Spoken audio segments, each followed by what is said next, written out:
Kami ni Mama, ganito kung meron. Yan ang gusto ko. Ito na sa...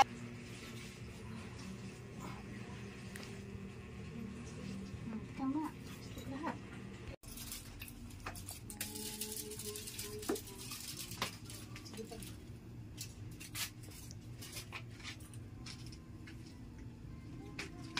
Gawa ng maha.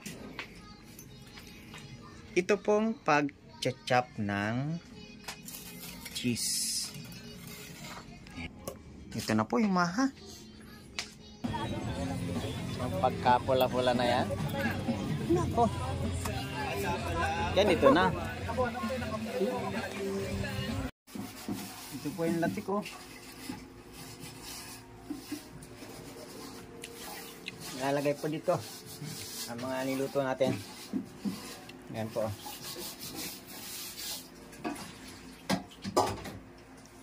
Sarap naman ng kulay.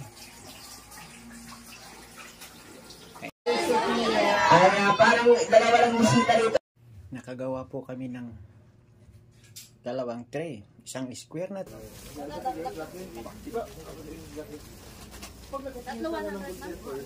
Dito, tingnan natin dito. Matamis pa rin. Dalawa.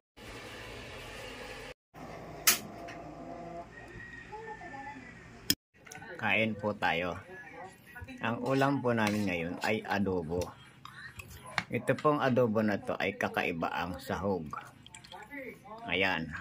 Ano po kayang mga itlog ito? Itong mga itlog na ito. Ayan. Hito.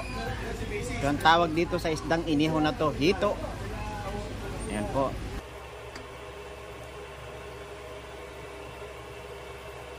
Tikman po natin ha. Tikim. Tikim lang po ito.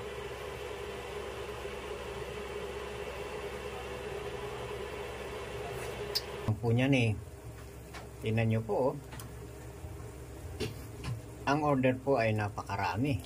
Pero ito pong ginawa ni Kahimas ay pang sarili po ito. Na tayo. Ayan. Tara. Simulan na natin ito kainin. Ayan po. Finish. Done na po. Luto na.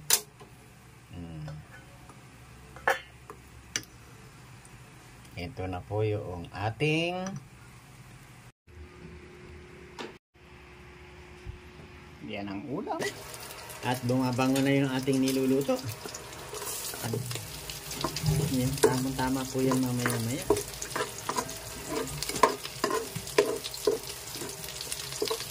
Ginilid ko lang po yan at ito naman ay ilalagay na natin ang sibuyas. Dahil sa mahilig sa sibuyas.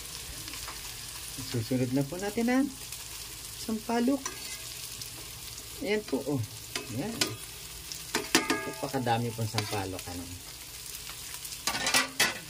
At kasunod na po dito ang mainit na tubig. Sadyang halo lang po ito.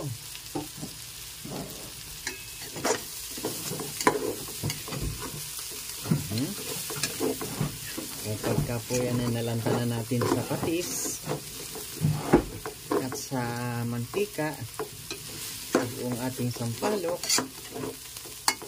ay sasabawan na po natin yan.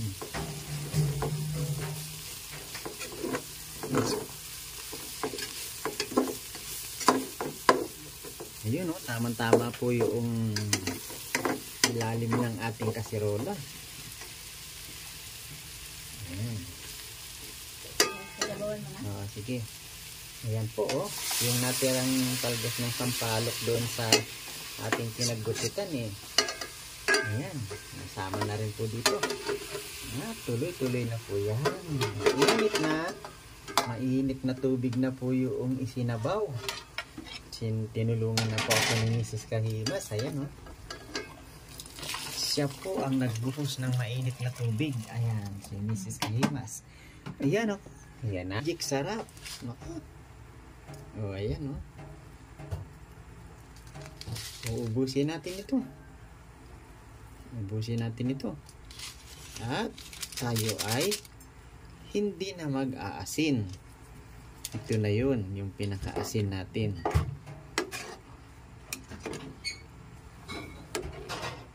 At ang